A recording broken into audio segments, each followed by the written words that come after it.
तेजस्वी यादव को अगर हिम्मत है तो राघोपुर में बिना सुरक्षा के खाली गांव में गांव घूम जाए तो हम मान जाएंगे कि कितना बड़ा जिगर लेके पैदा हो रहा है। और नीतीश बाबू को चुनौती दे रहे हैं कि अपने गांव में बिना सुरक्षा का है हिम्मत तो जरा घूम के दिखा दो, उनको दम है तो हमको रोक के दिखा दे। डिप्टी सीएम का सबसे पिछड़ा हुआ क्षेत्र अगर पूरे देश में निकाला जाएगा तो राघोपुर होगा। ढिंढोरा पीट रहे हैं कि हम सुशासन बाबू हम पूरा बिहार सुधार दिए, हम करे। अशोक चौधरी ने हमको एक नोटिस भेजा है, बहुत बहुत नीतीश कुमार के क्षेत्र से जाएंगे, शुरुआत करेंगे कार्यक्रम। क्षेत्र से नहीं, उनके गांव में, गांव से कल्याण बिघा। तो वहाँ पे लगता है गड़बड़ी होगा, कुछ अनियमितता होगी, 100% होगी। और होगी कि नहीं होगी, अब हाथ कंगन को आरसी क्या, पढ़े लिखे को फारसी क्या। 11 को मैंने घोषणा कर दी है। मैंने ये भी, और आज नहीं 10 दिन पहले किया, ये चुनौती भी दिया कि तुम अभी से भी सुधार के दिखा दो, अभी से भी कल्याण बिघा में रहने वाले दलित महादलित परिवारों को 3 डिसमिल जमीन देके दिखा दो, वहां पर 2-2 लाख रुपए बांट कर दिखा दो भाई। जो ये तो बात नीतीश कुमार ने कही है, किसी एक वर्ग जाति के लिए नहीं कहा। जातिगत जनगणना के पुरोधा बन रहे हैं तो भाई नीतीश कुमार अपने गांव में जो जातिगत जनगणना में गरीबी रेखा से नीचे वाले लोग हैं, कम से कम वहां पर किसी को 10,000 रुपया भी मिला हो तो बता दो। और अगर नीतीश कुमार के गांव के लोग ये बता देंगे कि भैया हम लोग यहाँ भूमि के सर्वे में कोई घूस नहीं लगा है, तो मैं अपनी गलती मान लूंगा। लेकिन इसीलिए तो हम कह रहे हैं कि भाई पूरे बिहार की बात छोड़िए, हम तो नीतीश कुमार के गांव में जाकर ये दिखा देंगे कि ये तीनों चीज, तीनों विषयों पर जनता के साथ सिरे से विश्वासघात हुआ है। नीतीश के गांव, पूरे बिहार की बात छोड़िए, नीतीश के गांव में भी किसी को 1 रुपया नहीं मिला, किसी भूमिहीन को, ज्यादातर भूमिहीनों को 3 डिसमिल जमीन नहीं मिली, और कोई भी किसान जमीन धारक, भूमि धारक ऐसा नहीं है जो जमीन के रिकॉर्ड को सही करने के लिए बिना पैसे के काम करा सके। नीतीश के गांव में नहीं करा सकता है, पूरे बिहार की तो बातें छोड़िए। आप शिक्षा और रोजगार की बात कर रहे हैं, उसकी बेहतरी के लिए आपका क्या मिशन? बेहतरी के लिए सारा मिशन 3 साल से समझा रहे हैं। आप जहानाबाद के प्रबुद्ध पत्रकार हैं, मुझे अफसोस है कि आपको शायद पहले से आपने देखा नहीं है। शिक्षा के लिए जो बात बताई जा रही है कि 15 साल से कम उम्र के बच्चे के पढ़ाई के लिए एक नई व्यवस्था बने, उस व्यवस्था को बनाने में 5 से 10 वर्ष लगेगा। मैं उन नेताओं में से नहीं हूं जो ये कहता है कि हमको वोट दीजिए और कल बिहार में शिक्षा व्यवस्था सुधर जाएगी। बिहार की शिक्षा व्यवस्था को सुधारने में अगले 10 वर्ष में करीब 5 लाख करोड़ रुपए की योजना है, वो खर्च किया जाएगा, तब जाकर यहाँ की व्यवस्था सुधरेगी।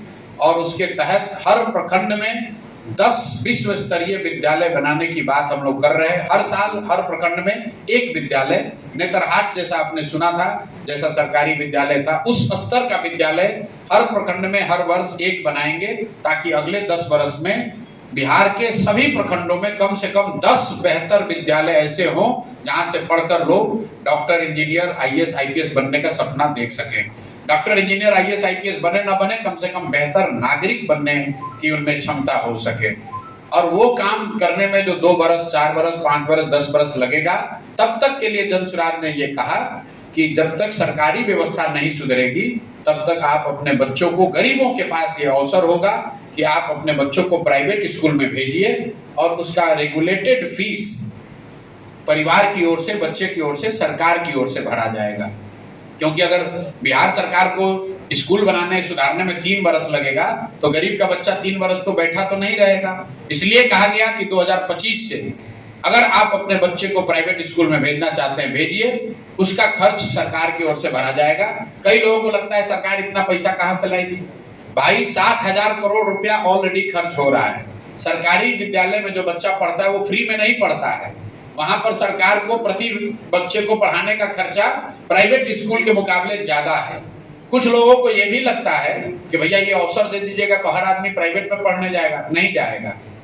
अगर आज आपको ये सुविधा दे दी जाए कि पटना में आपका बच्चा साइंस कॉलेज में पढ़ेगा कि प्राइवेट कॉलेज में पढ़ेगा, यहाँ बैठा हुआ हर व्यक्ति कहेगा नहीं भैया साइंस कॉलेज में पढ़ेगा।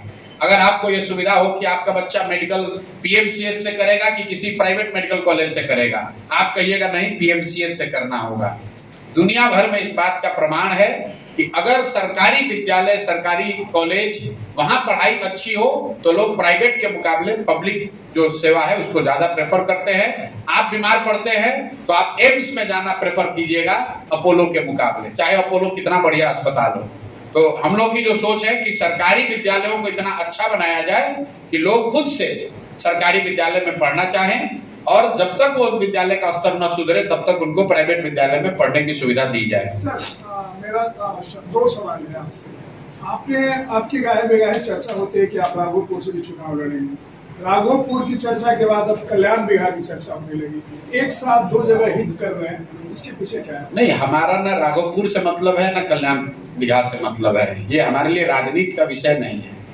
मैं ये बताना चाह रहा हूँ कि कल्याण बिघा, लोग कई बार जब हम लोग रास्ते में चलते हैं, लोग कहते हैं नालंदा में नीतीश कुमार ने बहुत विकास किया, इसलिए हम नालंदा गए, हरनौत गए और देखा कि लोग कितने खुश हैं नीतीश कुमार से।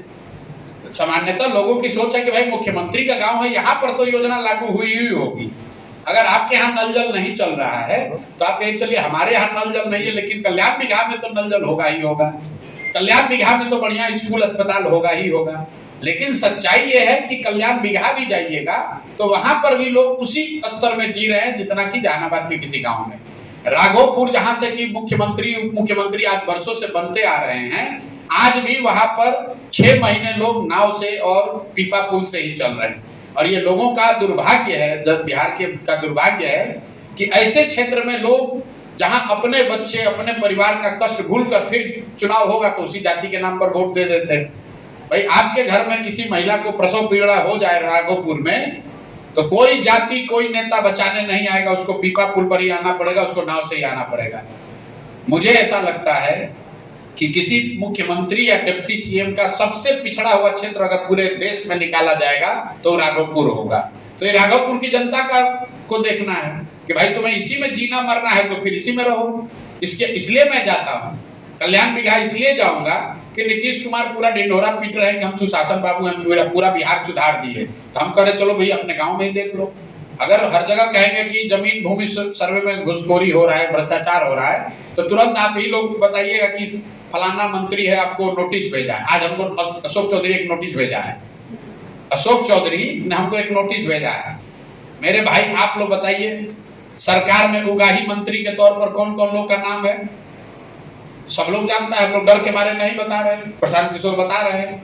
ये सरकार की ओर से उगाही मंत्री सब ये सब है, 3 गो 4 गो, जो सरकार की ओर से खुलेआम उगाही कर रहा है, जनता को लूट रहा है। 3-4 मंत्री और 3-4 अफसर हमको धमकी दे रहा है कि कानूनी नोटिस भेज देंगे। भेजो जितना नोटिस भेजना है, प्रशांत किशोर से डरने वाले नहीं है। इसलिए कल्याण बिघा जा रहे हैं कि कोई दूसरा नेता हिम्मत नहीं करेगा कि नीतीश कुमार के गांव में जाकर बिना सुरक्षा के उनके गांव में जाकर घर घर जाएंगे और पर्दाफाश करेंगे कि देखिए कि आपके गांव में क्या हो रहा है। और नीतीश बाबू को चुनौती दे रहे हैं कि अपने गांव में बिना सुरक्षा का है हिम्मत तो जरा घूम के दिखा दो।